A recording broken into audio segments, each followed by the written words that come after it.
شخص در تاریخ ثبت شده. از آن حساب که اولین دارنده شاهجایزه آزمون علم فروغ معرفت هستند.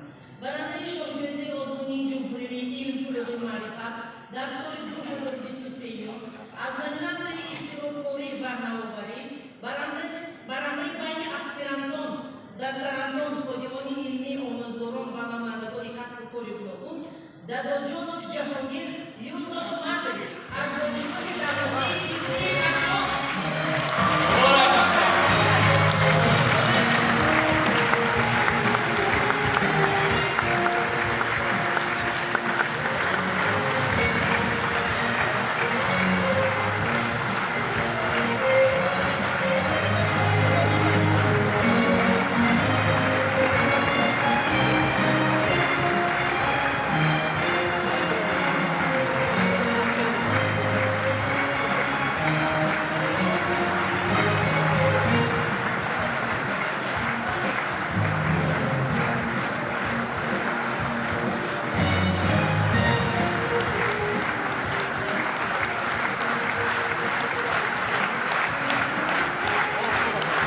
مبارک باشد.